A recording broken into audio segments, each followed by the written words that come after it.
Halo pejalan sunyi, selamat datang di Jalan Sunyi, ruang berbagi ragam literasi, terutama sastra dan teater. Kali ini saya akan membacakan cerpen berjudul Laki-laki Pemanggul Goni, karya Budi Dharma. Ya, ini ada di buku cerpen pilihan Kompas tahun 2012. Ya. Ini semacam tribut untuk Bapak Budi Dharma yang 2 hari lalu telah meninggalkan kita semua. Semoga almarhum mendapatkan ridho di sisinya. Saya sendiri ingin mengucapkan terima kasih atas semua karya-karyanya. Semoga masih terus dibaca ya oleh kita semua, karya-karya beliau yang sangat luar biasa.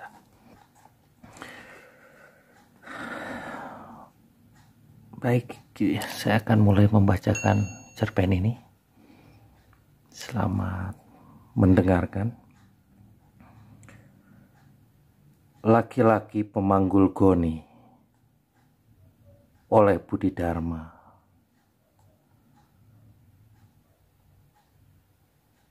Ibunya juga bercerita, beberapa hari sebelum suaminya tertembak, pada tengah malam laki-laki Pemanggul Goni datang, mengetuk-ngetuk pintu, kemudian pergi tanpa meninggalkan jejak.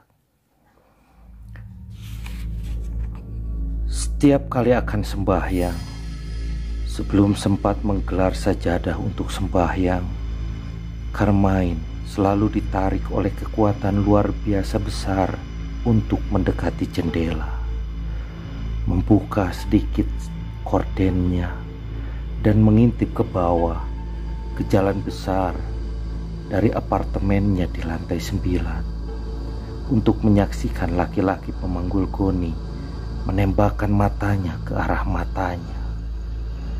Tidak tergantung apakah fajar, tengah hari, sore, senja, malam, ataupun selepas tengah malam, mata laki-laki Pemanggul Goni selalu menyala-nyala, bagaikan mata kucing di malam hari, dan selalu memancarkan hasrat besar untuk menghancurkan.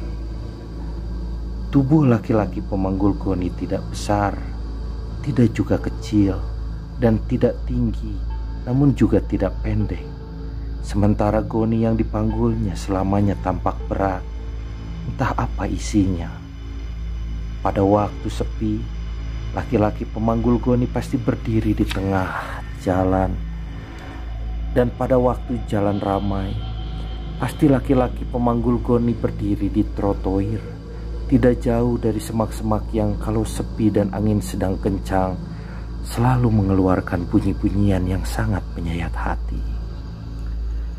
Beberapa kali terjadi ketika jalan sedang ramai dan laki-laki Pemanggul Goni menembakkan mata kepadanya, Carmine dengan tergesa-gesa turun, lalu mendekati semak-semak dekat trotoar. Tetapi laki-laki Pemanggul Goni pasti sudah tidak ada lagi. Dan ketika Carmine bertanya kepada beberapa orang, apakah mereka tadi melihat ada seorang laki-laki Pemanggul Goni, mereka menggeleng. Apabila hari masih terang, beberapa kali laki-laki Pemanggul Goni membaur dengan orang-orang yang sedang menunggu bus, sambil menembakkan matanya ke arah Carmine. Tapi ketika Carmine tiba di tempat orang-orang yang menunggu bus, laki-laki Pemanggul Goni sudah tidak ada, dan orang-orang pasti menggelengkan kepala apabila mereka ditanya apakah tadi mereka menyaksikan ada laki-laki Pemanggul Goni. Pada suatu hari, ketika hari sudah melewati tengah malam dan Carmine sudah bangun, lalu membersihkan tubuh untuk sembahyang, gorden jendela seolah-olah terkena angin dan menyingkap dengan sendirinya. Maka Carmine pun bergegas mendekati jendela dan menyaksikan di bawah sana, di tengah-tengah jalan besar, laki-laki pemanggul goni berdiri membungkuk, mungkin karena goninya terlalu berat, sambil menembakkan matanya ke arah dirinya. Kendati lampu jalan tidak begitu terang, tampak dengan jelas wajah laki-laki pemanggul goni menyeratkan rasa amarah dan menantang Carmine untuk turun ke bawah. Karena sudah terbiasa menyaksikan laki-laki pemanggul goni bertingkah, dengan lembut Carmine berkata, "Wahai laki-laki pemanggul goni, mengapakah kau tidak naik saja dan ikut bersembahyang bersama saya?" Kendati jarak antara jendela di lantai 9 dan jalan besar di bawah sana cukup jauh, tampak laki-laki pemanggul goni mendengar ajakan lembut Carmine. Wajah laki-laki pemanggul goni tampak berkerut-kerut marah dan matanya makin tajam, makin menyala dan makin mengancam. "Baiklah, laki-laki pemanggul goni, kalau kau tak sudi naik dan sembahyang bersama saya, tunggulah saya di bawah. Saya akan sembahyang dulu. Sejak saya masih kecil sampai dengan saatnya ibu saya akan meninggal, ibu saya selalu mengingatkan saya untuk sembahyang dengan teratur 5 kali sehari. Fajar sembahyang 1 kali, itulah sembahyang subuh. Tengah hari sembahyang 1 kali, itulah sembahyang lohor. Sore 1 kali, itulah sembahyang asar. Senja 1 kali, itulah sembahyang maghrib. Malam 1 kali, itulah sembahyang isya. 5 kali sehari. Dan kalau perlu 6 kali sehari. Tambahan sekali setelah saya bangun lewat tengah malam dan akan tidur lagi. Itulah sembahyang tahajud. Dan kamu selalu mengawasi saya, seolah-olah kamu tidak tahu apa yang patut aku lakukan dan apa yang tidak patut aku lakukan." Dengan tenang, Carmine menutup gorden. Namun karena sekonyong-konyong angin bertiup keras, gorden menyingkap kembali. Laki-laki pemanggul goni tetap berdiri di tengah jalan, tetap menampakkan wajah penuh kerut menandakan kemarahan besar, dan tetap menembakkan matanya dengan nyala mengancam.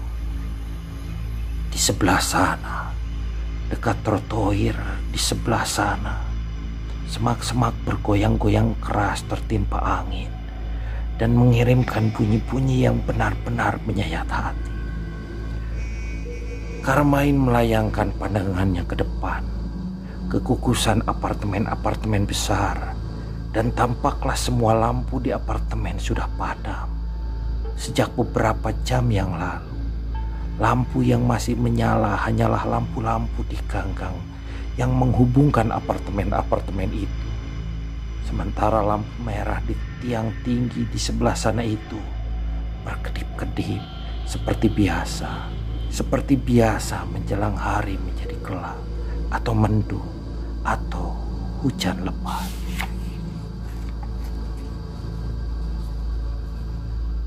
Seperti biasa pula, lampu di tempat pemberhentian bus menyala. Sebetulnya terang, tetapi tampak redup. Selebihnya sepi, kecuali angin yang tetap menderu-deru. Carmine pindah ke kamar lain yang gorden jendelanya ternyata juga terbuka. Kemudian melihat jauh ke sana. Di sana itu ada laut, dan meskipun gelap, terasa benar bahwa laut benar-benar sedang gelisah. Sembahyang selesailah. Lalu Carmine mendekati jendela dan laki-laki pemanggul goni masih di sana. Masih menunjukkan wajah marah. Masih menembakkan pandangan mengancam. Maka Carmine turunlah. Dan ketika Carmine tiba di tepi jalan, laki-laki pemanggul goni tidak ada. Angin masih bertiup keras. Seekor anjing hitam besar dan tinggi tubuhnya mengawasi Carmine sekejap. Kemudian menyeberang jalan. Dan di tengah jalan berhenti lagi sebentar mengawasi Carmine lagi. Lalu lari ke arah kegelapan. Lalu terdengar lolongan-lolongan anjing, lolongan kesakitan, lolongan pada saat-saat meregang nyawa. Dulu, ketika masih kecil, Carmine bersahabat karib dengan Ahmadi, Koiri, dan Abdul Ghani. Semuanya dari kampung Burikan. Di kampung Burikan tidak ada satu orang pun yang memelihara anjing. Dan anjing dari kampung-kampung lain pun tidak pernah berkeliaran di kampung Burikan. Terceritalah ketika mereka sedang berjalan-jalan di kampung Barongan, mereka tertarik untuk mencuri buah mangga di pekarangan rumah seseorang yang terkenal karena anjingnya sangat galak. Belum sempat mereka memanjat pohon mangga, dengan sangat mendadak ada seekor anjing hitam, tinggi dan besar tubuhnya, menyalak-nyalak ganas, kemudian mengejar mereka. Sebulan kemudian, anjing hitam bertubuh tinggi dan besar mati setelah terperangkap oleh racun hasil ramuan Ahmadi, Hoiri, dan Abdul Ghani. Carmine menunggu beberapa saat sambil berkata lembut dan perlahan-lahan, "Wahai laki-laki pemanggul goni, di manakah kau sekarang? Marilah kita bertemu dan berbicara. Karena tidak ada kejadian apa-apa lagi." Carmine berjalan menuju semak-semak. Dan meskipun tiupan angin sudah meredup, semak-semak masih bergerak-gerak, menciptakan bunyi-bunyi yang menyayat hati. Carmine kembali ke lantai 9, masuk ke dalam apartemen, kemudian mencari berkas lama yang sudah lama tidak ditengoknya. Setelah membuka-buka sana dan sini, Carmine menemukan album lama. Ada foto ibunya ketika masih muda, seorang janda yang ditinggal oleh suaminya karena pada hari raya Idul Adha suaminya tertembak ketika sedang berburu babi hutan bersama teman-temannya di hutan Medaeng.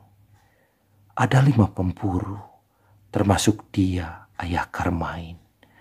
Mereka berlima masuk hutan bersama-sama, kemudian melihat seekor babi hutan berlari kencang, menabrak beberapa semak-semak.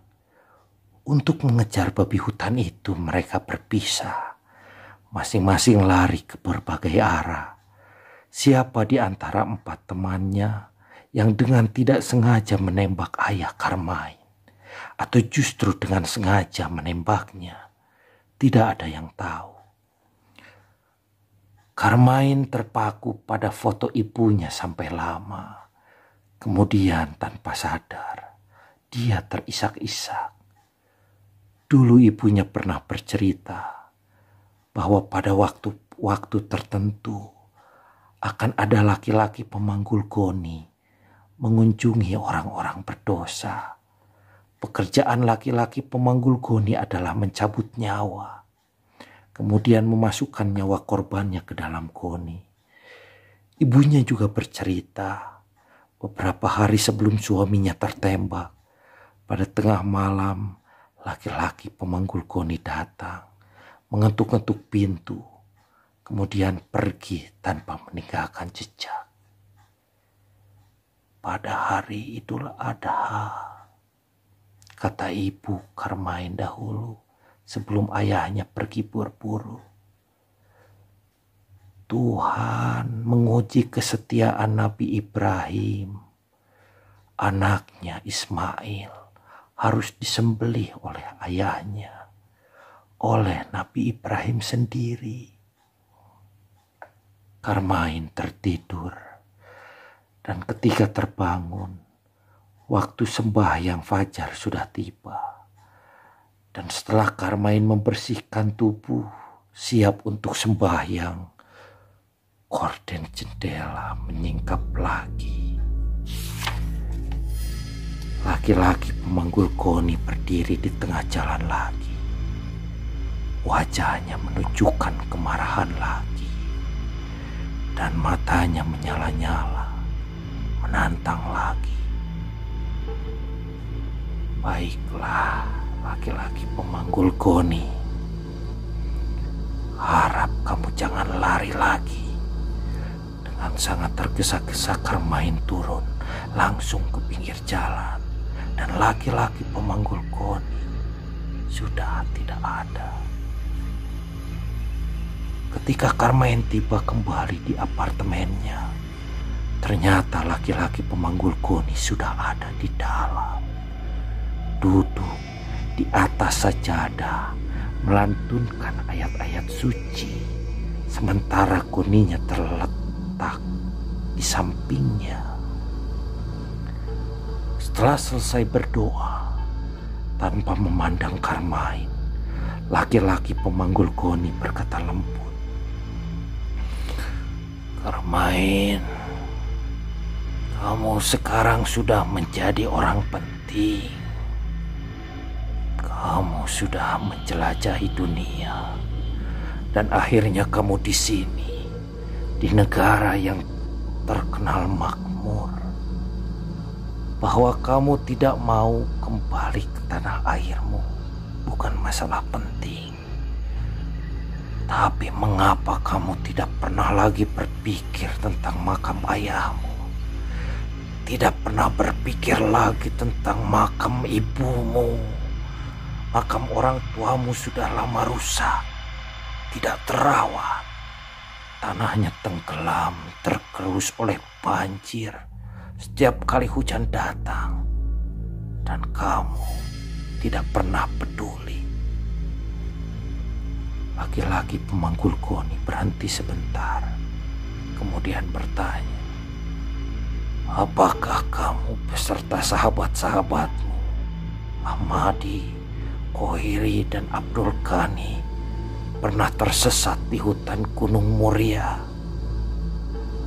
"Ya." "Tahukah kamu kemana sahabat-sahabatmu itu pergi?" "Tidak. Mereka saya ambil. Saya tahu kalau mereka tidak saya ambil, maka suatu saat kelak dunia akan gaduh. Gaduh karena kalau tetap hidup, mereka akan mengacau, membunuh, dan menyebarkan nafsu besar untuk berbuat dosa. Saya tidak mengambil kamu karena kasihan. Kamu habis kehilangan ayah. Ayah bejat. Pada saat seharusnya dia di masjid bersembahyang dan kemudian membantu orang-orang menyembelih kambing, ayahmu berkeliaran di hutan, bukan untuk menyembelih kambing, tapi mengejar-ngejar babi hutan untuk dibunuh. Ingatlah, pada hari Idul Adha, ketika Nabi Ibrahim sedang menyembelih anaknya sendiri, Ismail, datang keajaiban. Bukan Ismail yang disembelih, tapi kambing. Berhenti sebentar. Kemudian laki-laki pemanggul goni bertanya dengan nada menduduk, "Apakah benar ketika kamu masih remaja, kamu menjadi penabuh beduk masjid kampung Burikan? Tiap saat sembahyang tiba, 5 kali sehari, kamu menabuh bedug mengingatkan semua orang untuk sembahyang. Carmine ingat, ketika masih umurnya memasuki masa remaja, dia bercita-cita, kelak kalau sudah dewasa, dia akan memiliki gedung bioskop. Maka dengan caranya sendiri, dia menciptakan bioskop-bioskopan. Kertas tipis dia gunting, dia bentuk menjadi orang-orangan. Lalu dengan tekun dia membuat roda kecil dari kayu. Orang-orangan dari kertas tipis dia ikat pada benang. Benang ditempelkan pada roda kayu. Lalu dia memasang kertas minyak, menutup semua jendela supaya gelap, menyalakan lilin, menggerak-gerakkan orang-orangan. Dari balik kertas minyak terpantulah bayangan orang-orangan. Mereka bisa berlari-lari, berkejar-kejaran, dan saling membunuh seperti yang terjadi pada tontonan wayang kulit. Demikianlah pada suatu hari ketika sedang asik-asiknya bermain bioskop-bioskopan, tiba-tiba Carmine ingat waktu untuk menabuh bedug sudah tiba. Maka berlarilah dia ke masjid, meninggalkan kertas-kertas tipis berserakan di lantai. Seorang anak kampung berikan pula, Amin namanya, telah datang terlebih dahulu dan telah menabuh bedug. Setelah selesai sembahyang, Carmine dan beberapa orang pulang. Dalam perjalanan pulang itulah mereka melihat asap hitam pekat membumbung ke langit. Udara pun menjadi luar biasa panas. Hampir seperempat rumah di kampung Burikan terbakar dan 2 laki-laki lumpuh meninggal terjebak oleh kobaran-kobaran api. Carmine, kata laki-laki pemanggul goni sambil menunduk, janganlah kamu pura-pura tidak tahu. Kamu lari ke masjid, sementara lilin masih menyala. Sunyi senyap, dan laki-laki pemanggul goni tetap tertunduk. Wahai laki-laki pemanggul goni, kata Carmine setelah terdiam agak lama. Ibu saya dulu pernah berkata, ada laki-laki pemanggul goni yang sebenarnya. Ada pula pemanggul goni yang sebetulnya setan dan menyamar sebagai laki-laki pemanggul goni. Laki-laki pemanggul goni tersengat, kemudian memandang tajam ke arah Carmine. Wajahnya penuh kerut-kerut, menandakan rasa amarah yang sangat besar, dan matanya benar-benar merah, benar-benar ganas, dan benar-benar menantang. Setelah membisikkan doa singkat, Carmine berkata lagi, bagaimana kamu bisa tahu, wahai laki-laki pemanggul goni, bahwa kelak Ahmadi, Koiri, dan Abdul Ghani akan menyebarkan dosa yang membuat orang-orang tersesat? Laki-laki pemanggul goni dengan kerut-kerut wajahnya dan nyala matanya dengan nada ganas berkata, hanya sayalah yang tahu apa yang akan terjadi seandainya mereka saya biarkan hidup. Wahai laki-laki pemanggul goni, hanya Nabi Khidirlah yang tahu apakah seorang anak kelak akan menciptakan dosa-dosa besar atau tidak. Apakah kamu tidak ingat? Nabi Khidir menenggelamkan perahu seorang anak muda yang tampan. Nabi Khidir tahu kelak anak tampan ini akan menjadi pengacau dunia. Dan Nabi Khidir pun mempunyai hak untuk menghancur leburkan sebuah rumah mewah. Sebuah rumah mewah yang dihuni oleh seorang bayi yang kelak akan membahayakan dunia. Dan Carmine ingat benar, dulu menjelang kebakaran hebat melanda kampung Burikan, kata beberapa orang saksi, laki-laki pemanggul Goni datang. Lalu kata beberapa saksi pula, laki-laki pemanggul Goni masuk ke rumah Carmine, kemudian bergegas-gegas keluar dan melemparkan bola-bola api ke rumah Carmine. Dan setelah api berkobar-kobar ganas menjilati sebagian rumah di kampung Burikan, beberapa orang dari kampung Burikan dan kampung Barongan sempat melihat laki-laki pemanggul Goni melarikan diri di antara lidah-lidah api yang makin membesar.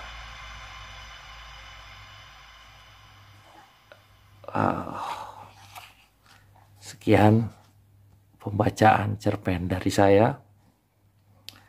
Ini ada suasana mistis ya kalau disimak. Di awal penuh teka-teki tapi akhirnya cukup mengejutkan. Ada semacam ironi, kurang lebih seperti itu ya. Terima kasih sudah menyimak pembacaan cerpen saya. Sampai jumpa di konten berikutnya. Sehat-sehat semuanya.